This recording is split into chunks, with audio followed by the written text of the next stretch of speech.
وما جعلنا القبلة التي كنت عليها إلا لنعلم من يتبع الرسول ممن ينقلب على عقبيه۔ اور اے محبوب، آپ پہلے جس قبلے پر تھے ہم نے وہ اسی لیے مقرر کیا تھا کہ دیکھیں کون رسول کی پیروی کرتا ہے اور کون الٹے پاؤں پھر جاتا ہے۔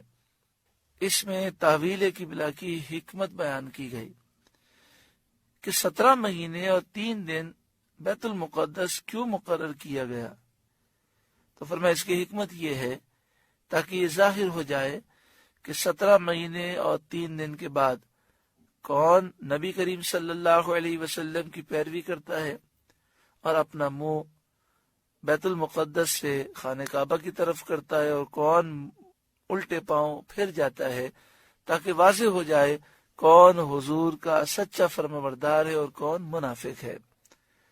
وَإِن كَانَتْ لَكَبِيرَةً إِلَّا عَلَى الَّذِينَ هَدَى اللَّهُ، اور بے شک یہ قبلے کا پھرنا بھاری تھا مگر ان پر بھاری نہیں تھا جنہیں اللہ نے ہدایت دی، جن کے دل ایمان سے روشن تھے اور اللہ کے حکم پر فوراً پھر گئے۔ وَمَا كَانَ اللَّهُ لِيُضِيعَ إِيمَانَكُمْ، اور اللہ کی شان نہیں کہ تمہارا ایمان برباد کرے۔ یہ ایک سوال تھا کہ جن لوگوں نے 17 مہینے 3 دن تک بیت المقدس کی طرف منہ کر کے نمازیں ادا کی اور پھر وہ انتقال کر گئے، تو کیا ان کی وہ نمازیں قبول ہو گئیں؟ اور دوسرا سوال یہ تھا کہ ہم نے جو نمازیں ادا کی کیا دوبارہ پڑھنی ہے؟ تو فرمایا گیا کہ اللہ تعالیٰ تمہارے ایمان کو برباد نہیں فرمائے گا۔ یہاں ایمان سے مراد نماز ہے کہ نماز ایمان کی علامت ہے۔ ان اللہ بالناس لرؤوف الرحیم، بے شک اللہ لوگوں پر رؤوف ہے، رحیم ہے، بہت مہربان رحم کرنے والا ہے۔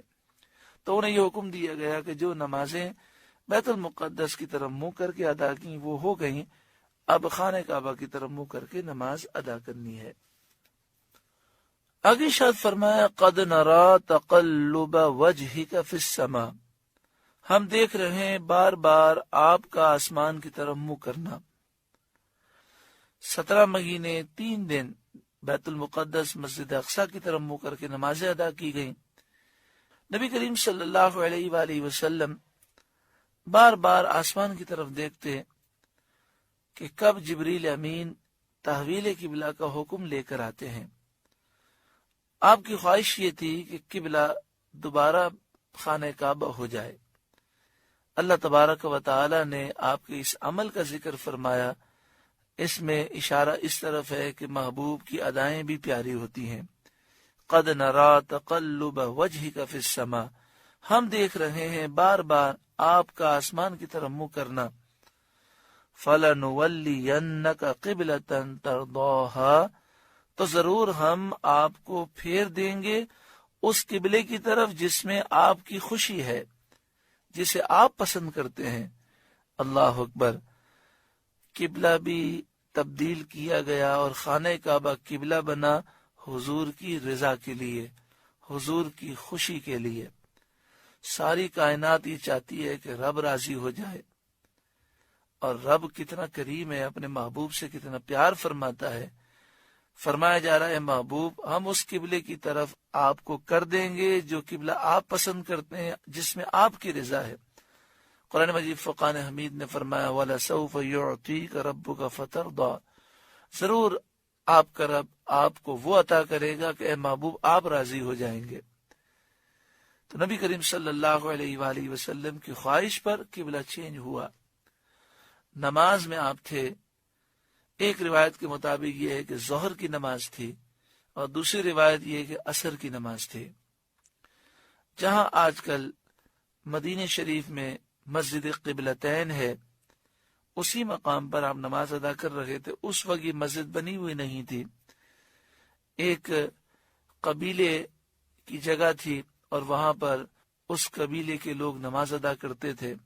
نبی کریم صلی اللہ علیہ وآلہ وسلم وہاں تشریف لے گئے تھے، تو اسے قبلتین اس لیے کہتے ہیں کہ 2 رکعتیں آپ نے مسجد اقصی کی طرف منہ کر کے ادا فرمائیں اور 2 رکعتیں خانہ کعبہ کی طرف منہ کر کے ادا فرمائیں. تو چونکہ ایک ہی نماز میں 2 قبلوں کی طرف منہ کیا گیا اس لیے اسے مسجد قبلتین کہتے ہیں. مسجد قبلتین میں آپ جائیں تو آپ محسوس کریں گے کہ جہاں محراب بنی ہے، جہاں امام کھڑے ہو کر نماز پڑھاتا ہے، اس کے بالکل بیک سائڈ پیچھے کی طرف اگر دیوار میں آپ اوپر دیکھیں تو وہاں چھوٹی سی محراب دیوار میں چھت کی طرف دیوار کے اوپر کے حصے کی طرف بنی ہے، جو اس بات کی نشاندہی ہے کہ مدینہ شریف میں قبلے کا رخ اس طرح ہے کہ بیت المقدس کی طرف منہ کریں تو خانہ کعبہ کی طرف پیٹھ ہوتی ہے، اور خانہ کعبہ کی طرف منہ کریں تو بیت المقدس کی طرف پیٹھ ہوتی ہے. یعنی یہ دونوں سمتیں ایک دوسرے کے برعکس ہیں، اپوزٹ ہیں. تو نبی کریم صلی اللہ علیہ وآلہ وسلم مسجد اقصی کی طرف منہ کر کے نماز ادا کر رکھے تھے. 2 رکعتیں ہو گئیں تو حکم نازل ہوا کہ اب آپ اپنا منہ خانہ کعبہ کی طرف کر لیں.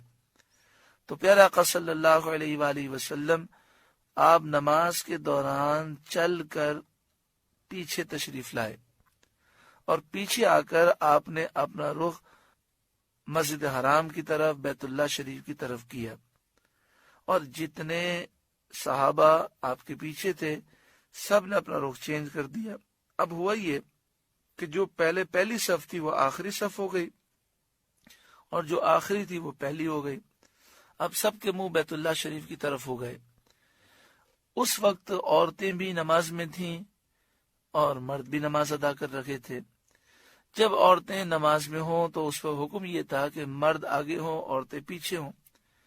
تو یہاں ایسا ہوا کہ مرد پیچھے ہو گئے، عورتیں آگے ہو گئیں، کہ عورتوں کی صفیں آخر میں تھیں وہ پہلے بن گئیں اور پہلے والوں کی صفیں آخر میں چلی گئیں. تو عورتیں پیچھے ہٹیں اور مرد آگے آئے. سارا یہ معاملہ نماز کے اندر ہوا، کسی کی نماز پر کوئی فرق واقع نہیں ہوا. یہ سب سرکار دو عالم صلی اللہ علیہ وآلہ وسلم کی شان و عظمت ہے. یہاں پر ایک بات یاد رکھیں کہ نبی کریم صلی اللہ علیہ وسلم نے یہ نہیں فرمایا تھا کہ ابھی ہم نماز پڑھ رہے ہیں 2 رکعتوں کے بعد یہ معاملہ ہوگا، مگر مسئلہ یہ تھا کہ صحابہ کرام جب نماز پڑھتے تھے تو حضور کو نماز میں دیکھتے، حضور کا دیدار کرتے. جب صحابہ نے دیکھا کہ نبی کریم صلی اللہ علیہ وسلم نے اپنا رخ بدل دیا تو انہوں نے حضور کے پیچھے اپنا رخ بدل دیا. حالانکہ حضور نے یہ نہیں فرمایا تھا کہ 2 رکعت کے بعد ایسا ہوگا تمہیں یہ کرنا ہے. حضور سے جو محبت تھی، جب انہوں نے دیکھا کہ حضور نے اپنا رخ بدل دیا تو انہوں نے بدل دیا.